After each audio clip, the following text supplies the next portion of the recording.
بسم اللہ الرحمن الرحیم۔ محترم ناظرین السلام علیکم۔ پیغمبر اسلام صلی اللہ علیہ وسلم کی عمر 10 یا 12 سال تھی جب آپ نے اپنے چچا حضرت ابو طالب کے ساتھ تجارت کے لیے شام کا پہلا سفر کیا۔ اس دوران تجارتی سرگرمیوں کے ساتھ ساتھ پیغمبر اسلام جیات کی پہاڑیوں پر اپنی بھیڑ بکریاں بھی چرایا کرتے تھے۔ کچھ ہی عرصہ گزرتا ہے کہ حضرت ابو طالب جو اب تک رسول خدا کو تجارت کے لیے سفر میں اپنے ساتھ لے جاتے تھے، پیغمبر اسلام کو تجارت کی پوری ذمہ داریاں سپرد کرتے ہیں۔ پیغمبر اسلام کی عمر جب 20 سال ہوئی تو فجار نامی جنگ کا چوتھا مرحلہ شروع ہوا۔ پہلی مرتبہ بدر بن معاشر غفاری نامی ایک مغرور شخص کے چیلنج پر بنی نصر کے ایک آدمی احمد بن مزن نے اس کی ٹانگ کو تلوار سے کاٹ دیا تھا اور دونوں قبیلوں میں جنگ چھڑ گئی تھی۔ دوسری مرتبہ بنی کنانہ قریش کے چند شرارتی نوجوانوں نے بنی امیر کی ایک عورت کا کرتا پھاڑ ڈالا۔ اس عورت کی پکار پر بنی امیر کے لوگوں نے جمع ہو کر بنی کنانہ کے ساتھ جنگ کی۔ اس لڑائی میں دونوں طرف سے کئی آدمی مارے گئے۔ تیسری مرتبہ بنی جشم بنی امیر کے ایک شخص کا بنی کنانہ کے ایک آدمی سے قرض کے لین دین پر جھگڑا ہوا اور یہ تنازع رفتہ رفتہ دونوں قبیلوں کے درمیان جنگ و جدل میں تبدیل ہو گیا۔ اس پر سبھی کا اتفاق ہے جنگ فجار کے ان مرحلوں میں رسول اللہ صلی اللہ علیہ وسلم موجود نہیں تھے، اور جنگ فجار کا چوتھا مرحلہ اس طرح شروع ہوا کہ تجارت پیشہ قریش کے لیے حجاج و ناظرین کی آمد ایک منافع بخش ذریعہ آمدن تھی۔ اس لیے انہوں نے مختلف مقامات پر تجارتی میلوں کا اہتمام کر رکھا تھا۔ ان میلوں میں جو لوگ سامان تجارت لاتے ان سے عشر یعنی 10واں حصہ بطور محصول درآمد وصول کیا جاتا تھا۔ ان تجارتی میلوں کے فروغ کے لیے انہوں نے حرام مہینوں کا انتظام رائج کر رکھا تھا، یعنی ان مہینوں میں رہزنی، ڈکیتی، لوٹ مار، انتقام جوئی اور قتل و غارت گری وغیرہ کو حرام قرار دیا گیا تھا۔ وہ مہینے محرم، رجب، ذوالقعدہ اور ذی الحجہ تھے۔ ان میں سے کسی بھی مہینے کی حرمت شکنی ہو جاتی تو اسے فجار یعنی ناجائز فعل سمجھا جاتا تھا۔ یہ جنگ بھی کیونکہ انہوں نے حرام مہینوں میں لڑی تھی اس لیے اسے فجار کہا جاتا ہے۔ 37 قبل ہجر اور 586 عیسوی کا زمانہ تھا۔ فجار کی لڑائی میں ایک طرف قبلہ قریش اور بنی کنانہ تھے اور دوسری طرف بنو قیس، اعلان اور بنو حوازن تھے۔ قریش اور کنانہ کا کمانڈر حرب بن امیمہ تھا۔ مکہ سے کچھ فاصلے پر اوقاس نام کا ایک علاقہ تھا۔ اس علاقے میں ہر سال ایک میلہ لگتا تھا اور سارے عرب کے قبیلے اپنی ساری دشمنی اور سارے اختلافات بھلا کر یہاں پر جمع ہوتے تھے۔ اوقاس کا میلہ جس مہینے میں لگایا جاتا تھا وہ مہینہ عرب کے نزدیک قابل احترام تھا۔ اس میں کوئی کسی سے جنگ نہیں کرتا تھا۔ دو ہی چیزیں قابل احترام تھی، ایک حرم کی سرزمین جس کا عرب احترام کرتے تھے، وہاں کوئی چلا گیا تو اسے کوئی نقصان نہیں پہنچائیں گے، اور ایک یہ مہینہ کہ جس کا احترام کیا جاتا تھا، جسے قرآن نے بھی شہر حرام کہا ہے۔ بہرحال اوقاس ایک ایسا مقام تھا کہ جہاں سارے عرب کے لوگ جمع ہوتے تھے اور اپنے اختلافات بھلا کر بیٹھ جاتے تھے۔ ہر قسم کی عیاشیاں بھی ہوتی تھی، شرابیں بھی پی جاتی تھی، جوئے بھی کھیلے جاتے تھے، اور ساتھ ساتھ بہت سے سنجیدہ لوگ بھی جمع ہو کے اپنے معاشرے کو سدھارنے کے لیے مختلف منصوبے بناتے تھے۔ تاریخ بتاتی ہے کہ ایک مرتبہ اوقاس کے میلے میں عرب کے ایک قبیلے کنانہ کا سردار نعمان آیا۔ اس کا ایک غلام تھا جس کا نام تھا عروہ۔ نعمان نے اپنے غلام عروہ سے کہا کہ یہ جو اونٹ ہیں جن کو میں میلے میں لے کے آیا ہوں، ان کو لے جاؤ، پانی پلاؤ اور کھیتوں میں چراؤ۔ چنانچہ عروہ اونٹوں کو لے کر چرانے کے لیے نکل گیا۔ قبیلہ بنو قیس کے لوگوں نے جب یہ دیکھا کہ عروہ اکیلا جانوروں کو چرا رہا ہے تو اس پر حملہ کر کے اسے قتل کر دیا۔ یہ خبر جب اس کے مالک نعمان کو ملی تو وہ قاتل کے قبیلے کے پاس گیا اور کہا کہ تم نے میرے آدمی کو مارا ہے، اب یا تو تم قاتل کو میرے حوالے کرو یا اس کا خون بہا دو۔ اس قبیلے والوں نے صاف انکار کر دیا کہ ہرگز نہیں، ہم قاتل تمہیں دیں گے نہ خون بہا دیں گے۔ نعمان اپنے اخلاق کی ذمہ داری سمجھ رہا ہے کہ میرا ملازم ہے، میرا کام کرتے ہوئے مارا گیا ہے، یہ میری توہین ہے، یہ مجھ پر حملہ کیا گیا ہے۔ جب اس نے دیکھا کہ یہ لوگ نہیں مانتے تو اس نے اپنے قبیلے کو جمع کر کے ساری کیفیت سنائی۔ بنو کنانہ کا قبیلہ جمع ہو گیا کہ واقعی تم حق پر ہو، تم پر ظلم ہوا ہے، اور ادھر قاتل کا قبیلہ بھی جمع ہو گیا کہ ہمارے آدمی کے خلاف تم نے کیوں بات کی اور اب ہم اس کا بدلہ لیں گے۔ یہ دونوں قبیلے میدان میں آ گئے اور ان کے درمیان جنگ شروع ہو گئی۔ قریش کو یہ اطلاع ملی، خاص طور پر خاندان بن ہاشم، جن کی قیادت اس وقت حضرت ابو طالب کر رہے تھے۔ اب بظاہر بنی ہاشم کا ایک معاملے سے کوئی تعلق نہیں ہے، لیکن بن ہاشم نے دیکھا کہ یہ نعمان کا قبیلہ حق پر ہے کہ ہمارے آدمی کے قاتل کو واپس کرو یا اس کا خون بہا دو، لیکن جو سامنے والا قبیلہ ہے وہ اتنا ضدی ہے کہ نہ قاتل کو دے رہا ہے نہ اس کا خون بہا دے رہا ہے، اور ساتھ ساتھ احترام والے مہینے میں جنگ شروع کر دی۔ چنانچہ بنو ہاشم نے آپس میں کہا کہ ہمیں مظلوم کی مدد کرنا چاہیے، اگرچہ ہمارا اس میں براہ راست کوئی دخل نہیں ہے، مگر ہم نعمان کے قبیلے کی مدد کریں گے۔ چنانچہ وہ اس کے ساتھ شامل ہو گئے۔ جس وقت جنگ فجار کا چوتھا مرحلہ چل رہا تھا، اس وقت پیغمبر اسلام بھی مکہ میں تھے، اور خاندان بنو ہاشم چونکہ اس جنگ میں مظلوم قبیلے کا ساتھ دے رہا تھا تو اللہ کے رسول بھی اس جنگ میں شریک ہوئے، مگر خود پیغمبر اسلام کا جملہ ہے کہ میں نے کسی پہ تلوار نہیں چلائی، میں نے کسی پہ نیزہ نہیں اٹھایا، میں نے کسی پہ تیر نہیں برسائے، میرا کام صرف یہ تھا کہ جو میرے چچا میدان میں کھڑے ہیں ان کے اوپر جو تیر آ رہے ہیں میں ان تیروں کو روکتا تھا اور ان کو اٹھا کے اپنے چچا کے سپرد کیا کرتا تھا۔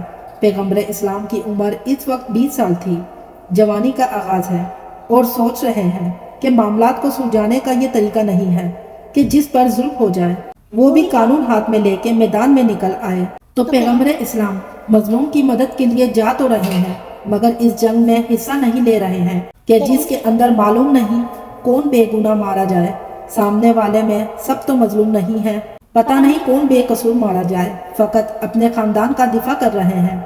تاریخ رسالت میں اسلام سے پہلے یہ پہلا اور آخری موقع نظر آتا ہے کہ جب پیغمبر اسلام میدان جنگ میں نکلے، اور اگرچہ جنگ نہیں کی مگر میدان میں کھڑے رہے۔ اس سے پہلے جتنی بھی عربوں کی جنگیں ہوئی پیغمبر اسلام نے ان میں جانا بھی پسند نہیں کیا۔ اب تاریخ کہتی ہے کہ آخر جب یہ جنگ چوتھی مرتبہ چل رہی تھی، پیغمبر اسلام نے اپنے چچاؤں کو مشورہ دیا، اور اس مشورے کے نتیجے میں پیغمبر اسلام کے جو سب سے بڑے چچا تھے، جو خاندان کے سردار تو نہیں تھے لیکن عمر میں سب سے بڑے تھے، جن کا نام جناب زبیر تھا، انہوں نے کہا کہ ہاں بات صحیح ہے، معاملہ بات چیت سے طے ہونا چاہیے، میدان میں نکلنے سے نہیں۔ پیغمبر اسلام کے مشورے سے ان کے چچا زبیر سامنے والے قبیلے کے پاس گئے اور کسی نہ کسی طریقے سے ایک مصالحت کروا دی، اور یہ جنگ اختتام کو پہنچی۔ یہ جنگ ختم ہوئی اور چند ہی دنوں کے بعد مکہ میں ایک اور واقعہ پیش آ گیا۔ وہ واقعہ یہ تھا کہ یمن کے ایک قبیلے زبید کا ایک تاجر اپنے سامان لے کر بیچنے کے لیے مکہ آیا تھا اور تجارت کرنے لگا۔ مکہ کا ایک سردار جس کا نام آس تھا، اس نے بھی اس سے کچھ سامان لیا، مگر سامان لینے کے بعد پیسے دینے سے انکار کر دیا۔ اب یہ مکہ کا ایک سردار ہے اور وہ بیچارہ ایک اجنبی تاجر جو باہر سے آیا ہے، یہاں پر اسے کوئی جاننے والا بھی نہیں۔ وہ حرم کے آس پاس کے بڑے بڑے قبیلے بنی عبدالدار، بنی مخزوم، بنی جمع، بنی سہم اور بنی عدی بن کعب وغیرہ کے سرداروں کے پاس گیا اور کہا کہ میری مدد کرو، مگر کوئی بھی ایسا نہ تھا جو اس کی مدد کرنے کو تیار ہوتا کہ ہم اپنے مکہ والے بھائی کو چھوڑ کر یمن سے آنے والے اجنبی کی مدد کیسے کریں۔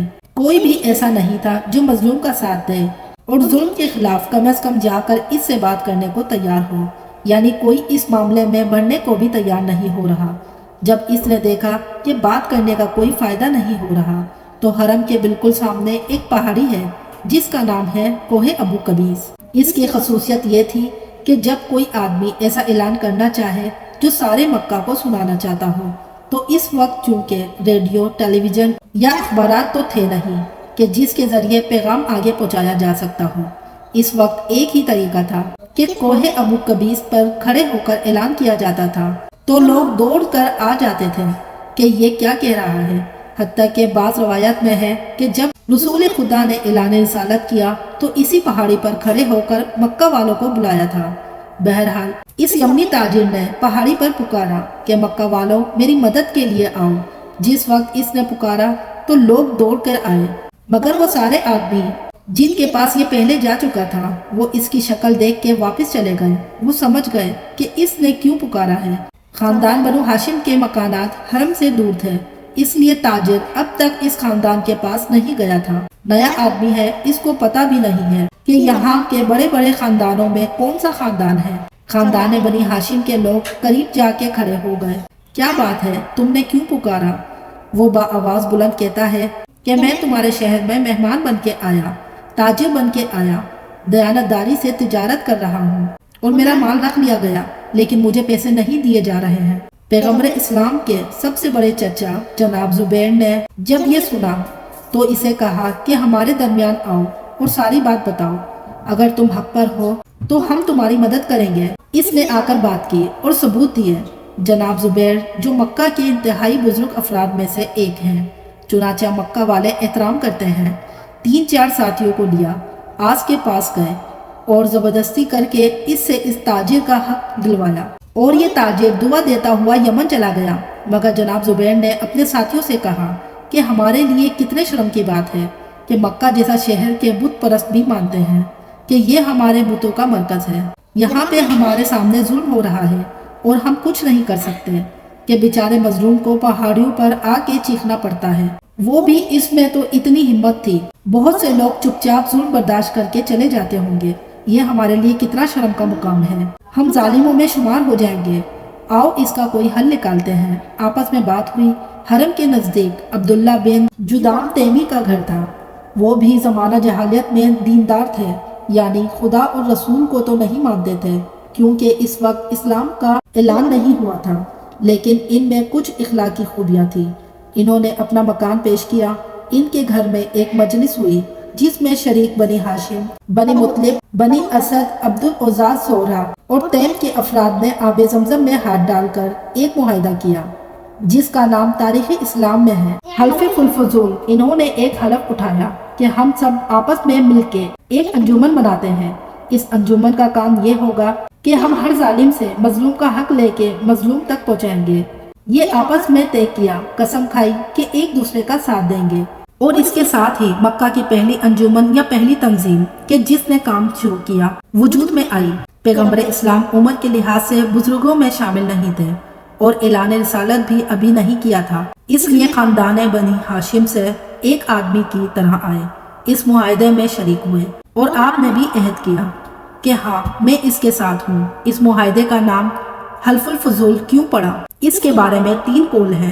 پہلا قول یہ ہے کہ جن لوگوں نے یہ معاہدہ کیا ان میں کئی آدمی ایسے تھے جن کا نام فضل تھا۔ فضل عربی میں ایک عام نام ہے، کئی فضل جمع ہو گئے اور فضل کے جمع فضول ہے، اس لیے اس کا نام فضول پڑ گیا۔ ذہن میں رہے کہ یہ اردو والا فضول نہیں ہے جس کے معنی ہوتے ہیں بیکار، یہ فضل کی جمع ہے۔ بعض علماء کہتے ہیں کہ نہیں، اس معاہدے میں تو ایسے لوگ نہیں تھے، مگر ایسا ہی ایک معاہدہ اس سے پہلے حضرت اسماعیل علیہ السلام کے فوراً بعد مکہ کی سرزمین پر ہوا تھا۔ اس میں فضل نام کے آدمی زیادہ تھے تو لوگ اس کو فضول کہتے تھے۔ اس کو بھی یہی کہا جانے لگا تاکہ لوگوں کو یاد آ جائے کہ ہم اسی راستے پر چل رہے ہیں۔ اور بعض علماء کہتے ہیں کیونکہ عربی میں فضول حق کو کہتے ہیں، کیونکہ یہ معاہدہ اس بات پر تھا کہ ہمیں مظلوم کا حق ظالم سے چھیننا ہے، اس لیے اس کا نام ہو گیا حلف الفضول۔ تاریخ کہتی ہے کہ پیغمبر اسلام نے 20 سال کی عمر میں اس معاہدے پر دستخط کیے۔ یہ معاہدہ کیوں ہوا؟ ایک تو یمن کے تاجر کے واقعے کی وجہ سے، اور دوسرا یہ کہ وہ فجار کی جنگ ہوئی تھی۔ اس کے بعد خاندان بنی ہاشم نے یہ بات سوچی کہ کب تک اس طرح جنگیں ہوتی رہیں گی۔ اگر ایسا نظام نہ بنایا جائے کہ مظلوم کو حق نہ ملے تو یہ قتل و غارت گری کا سلسلہ چلتا رہے گا۔ ہم ایک ایسا نظام بناتے ہیں۔ پیغمبر اسلام کو اس انجمن میں شریک ہونے کے بعد یہ انجمن اتنی پسند تھی کہ ساری زندگی اعلان رسالت کے بعد بھی، مدینے پہنچنے کے بعد بھی یہ اعلان کرتے رہے کہ خدا کی قسم اگر آج کہیں بھی اس قسم کا کوئی معاہدہ دوبارہ ہوتا ہے تو آج بھی میں جانے کو تیار ہوں، اس میں شریک ہونے کو تیار ہوں۔ پیغمبر اسلام نے ایک اور مرتبہ اس معاہدے کی تعریف کرتے ہوئے کہا کہ اگر مجھے کوئی 100 سرخ اونٹ بھی لا کر دے دیتا کہ تم اس انجمن میں شریک نہ ہونا تو خدا کی قسم میں اس کو قبول نہیں کروں گا اور اس میں شریک ہو جاؤں گا۔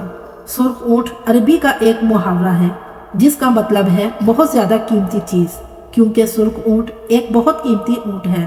جیسے ہمارے یہاں کہا جاتا ہے کہ اگر مجھے کوئی قارون کا خزانہ بھی لا کر دے دے تو میں یہ کام نہیں کروں گا۔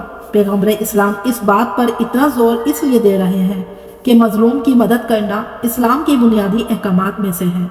روایت میں موجود ہے کہ اگر کوئی آدمی اپنی آنکھوں سے یہ منظر دیکھے کہ کسی پر ظلم ہو رہا ہے اور پھر بھی وہ خاموش کھڑا رہے تو یہ آدمی اسلام سے خارج ہو گیا۔ چنانچہ پیغمبر اسلام نے اس انجمن کی تشکیل میں حصہ لیا اور یہ عہد کیا کہ جب بھی کسی پر ظلم ہوگا ہم یہ دیکھے بغیر کہ اس کا تعلق کس قبیلے سے ہے، کس خاندان سے ہے، کس نسل سے ہے، کیا زبان بولتا ہے، کون سے علاقے میں رہتا ہے، جس پر بھی ظلم ہوگا اس کا ہم ساتھ دیں گے، ظالم کے خلاف ہوں گے اور ظالم سے حق لے کر مظلوم تک پہنچانا ہماری ذمہ داری ہے۔ تاریخ بتاتی ہے کہ اس انجمن کے بننے کے بعد پیغمبر اسلام تجارت کے سفر پر بھی جا رہے ہیں اور جہاں جہاں کوئی معاملہ آتا ہے آگے جا کے مصالحت کراتے ہیں، اور یہی وہ وقت ہے جب پیغمبر اسلام کے کردار کی اس بلندی کو دیکھنے کے بعد عرب کا پورا معاشرہ پیغمبر اسلام کو صادق الامین کے لقب سے پکارنے لگا۔